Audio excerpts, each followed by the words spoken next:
In an earlier podcast, we explored the importance of pit phasing in open pit mining.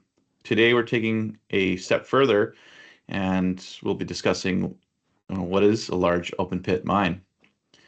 We'll define what it is, how to optimize it, and we'll go into some of the details of what's unique about it. Uh, Gord, can you give a quick definition of what is a large open pit mine? Sure. Yeah, there's no strict definition of what makes a large open pit mine, but typically we think of large open pit mines as ones that will measure their operational life in decades instead of years. We're looking at operations like Bingham Canyon, Chuquicamata, Bonavista, many these ones and others that have been running for 50 plus years and still have decades left of their mine life. They typically have massive resource bases. They require extensive infrastructure, and they also need to be able to adapt and have adapted over generations of miners that have worked there. So how is optimizing a large open pit mine different from any other mine? The biggest difference is just based on their extended timelines. Typically, when we're optimizing, we're looking at the value of the pit and the mine in general. In these properties, when we're talking mine lives of 30, 40, or 100 years in the future, the discounted value of those years becomes negligible. $100 earned 50 years from now may have a present value of less than $1 if it's discounted at 10% annually. This creates issues that many of the pits from 30 years onwards are going to probably have the same present value. So there's not really any drive to select larger pits, even though that might be what we want to do. Yes. So if it's so insensitive to net present value, what shell, how do you select the pit shells? It really comes down to a two-phased approach. The first one, we're looking to maximize NPV, and this is short to medium term mine planning. And in these cases, short to medium term, they're talking 5, 10, 20 years.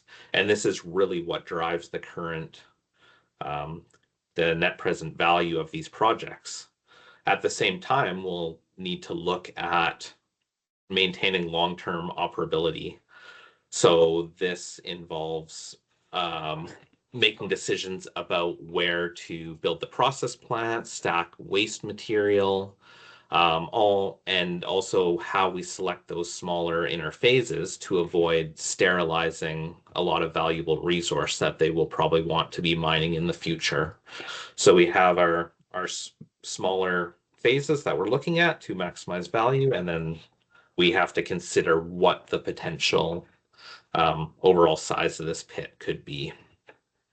Or we're often asked, like, what discount rate should we be using? Like, what's typically used for large open pit mines? So discount rates depend a lot on the risks associated with the project, the cost of capitals, market conditions.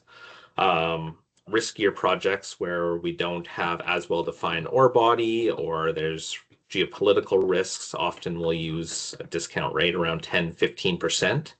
If it's an established pit that we're looking at expansions with, it's got a massive ore body that's well defined and understood. A lot of times we'll use discount rates of 8 or 10% for these large projects. What are the impacts of choosing different discount rates? So the lower we go with the discount rate, often the larger pit we're going to end up with from our optimizations. A lot of times it'll prioritize high capital with longer payback periods. So this might maximize what the ultimate pit shell is and the resource recovery, but it can also cause short-term financial issues with the project. If we look at the higher discount rates, there's a good chance that we will leave economic resource in the ground.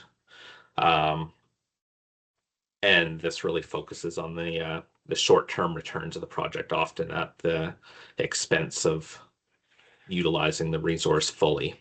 So it's really a balance between the two of when we're choosing discount rates, and we might have different discount rates for different phases of the mine.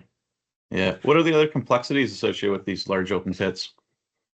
A lot of it's just down to the time scale that we're talking about. When you're talking decades in the future, there's going to be large volatility in commodity price, based on market demands, maybe new emerging technologies, maybe some of the resources or some of the commodities are replaced by other commodities, which could drive the price down. So forecasting what the prices are going to do is a big challenge, as is changing regulations. Environmental, social governance are much more important now than they have ever been in the past with regards to mining. And I think we'll continue to see that expand. And it's something that has to be considered when looking at these large open pit mines, what we might be required to do in 50 years to make sure that all the stakeholders are happy to have this mine in their area. There's also technological changes. When some of these mines started 100 years ago, we didn't have haul trucks.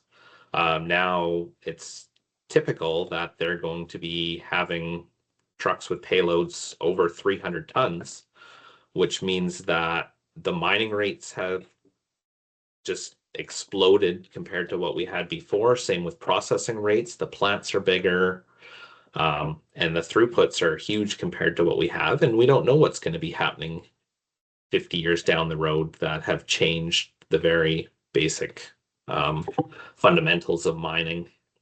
There's also potential for changes like geopolitical changes, market demands, and many other things that we just can't foresee at this point in time.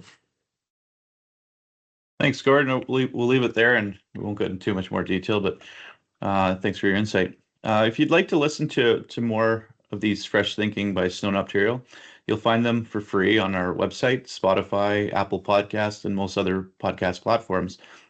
If you enjoy this podcast, please subscribe on our YouTube channel so you can so we can keep you up to speed on future releases. Thank you for joining us and have a good day.